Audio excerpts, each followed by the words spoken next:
Hola, buenas tardes. Soy la doctora Lola Fernández de la Fuente Bursón. Trabajo en el Hospital Quirón Salud Infanta Luisa de Sevilla y os vengo a comentar el área terapéutica del Congreso OARSI de 2022 en el que estaremos estos días. Hoy es el primer día de las presentaciones en el que os voy a hablar del tratamiento no farmacológico. He dividido el tratamiento no farmacológico en los bloques que podéis observar y lo iremos desgranando poco a poco. Respecto al ejercicio físico, es interesante porque sabemos que en todas las guías aparece como tratamiento estándar básico, esencial e imprescindible para todos los pacientes y en la práctica clínica no suele corresponderse a la realidad. Entonces nos preguntamos ¿por qué recomendamos este ejercicio? En ese sentido se elaboró este estudio en el que quisieron observar el efecto de la actividad física sobre la pérdida del cartílago articular y los diferentes tipos de ejercicios sobre en este mismo sentido. Para ello analizaron a 1.400 pacientes con artrosis de rodilla, tanto con encuestas sobre tipos de ejercicio, calidad de vida, etcétera, como con parámetros de actigrafía con acelerómetro y por último con imagen, con resonancia. El efecto combinado de todos los tipos de tratamiento se demostró que redujo la pérdida del cartílago a los 2 años un 6% por cada ventil respecto a la proporción de ejercicio que realizaron. Solamente el 17% de los pacientes perdieron algo de cartílago. Por tanto, concluyeron que la actividad física reduce la pérdida de cartílago y es algo congruente con las recomendaciones clínicas. ¿A quién le indicamos los ejercicios? Pues en ese sentido también el grupo danés, que tiene un programa de ejercicios llamado GLAD, estudiaron la eficacia de este programa de ejercicios respecto a inyecciones intraarticulares de suelo salino y se encontraron con la sorpresa de que no había diferencias entre ellos, eran igualmente efectivos, por lo cual quisieron analizar qué tipo de parámetros promovían una buena respuesta al ejercicio. A lo largo del estudio pudieron observar que los pacientes con un mayor consumo previo de analgésicos y un dolor más constante y continuo a lo largo del seguimiento, sobre todo previo al estudio y a los ejercicios, tuvieron una mejoría respecto al resto de pacientes, por lo cual pacientes con una mayor intensidad de dolor y mayor consumo de analgésicos serían los más beneficiados de terapias de ejercicio programado. ¿Cuánto ejercicio recomendar? Es otra de las grandes preguntas. Por eso se ideó este estudio en el que se compararon diferentes tipos de ejercicios, diferentes intervalos de tiempo en cuanto a las pautas y diferentes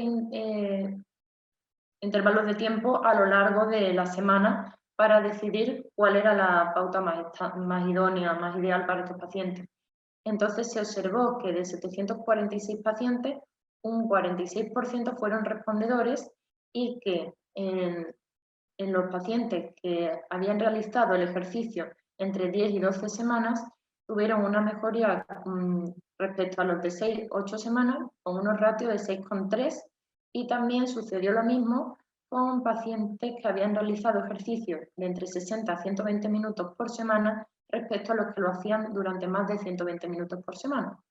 Por lo cual concluyeron que para poder demostrar si la pauta de ejercicios tiene buena respuesta o no en estos pacientes, hay que indicarlos al menos durante más de 10-12 semanas y durante entre 60 y 120 minutos de ejercicio específico en semana. Por último, el cómo. Pues muchas veces tenemos dificultades para acceder a este tipo de programas y sobre todo a largo plazo para nuestros pacientes. Entonces, se han estudiado estrategias de telemática con este objetivo. Introdujeron a 415 pacientes obesos con artrosis de rodilla repartidos entre grupos que solamente recibían indicaciones de ejercicio, otros que recibían indicaciones de ejercicio y dieta por un nutricionista y por último el grupo control.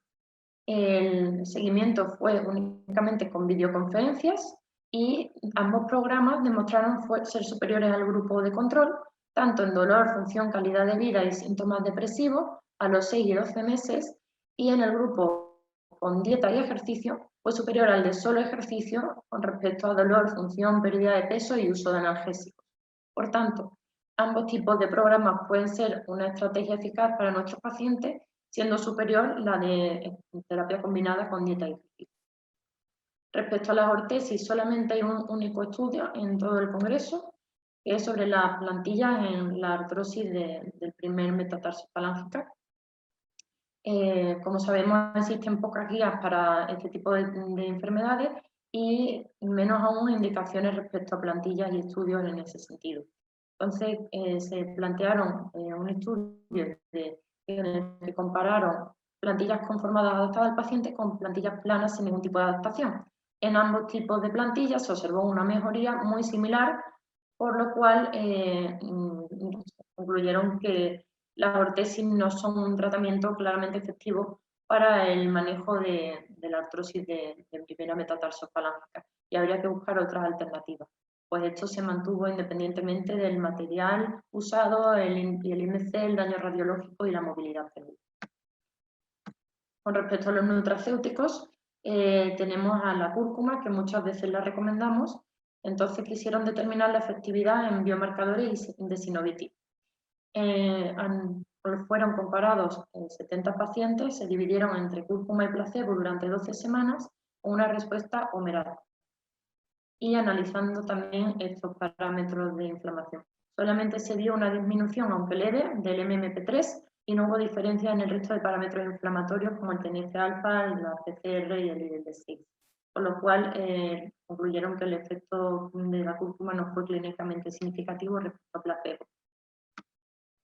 En la terapia cognitivo-conductual, que también puede ser bastante beneficiosa en ciertos casos, he encontrado este artículo interesante sobre el mindfulness, que se quiso analizar la efectividad en artrosis de cadera y de rodilla, en un ensayo clínico aleatorizado, ciego, prospectivo de 40 pacientes en un único centro.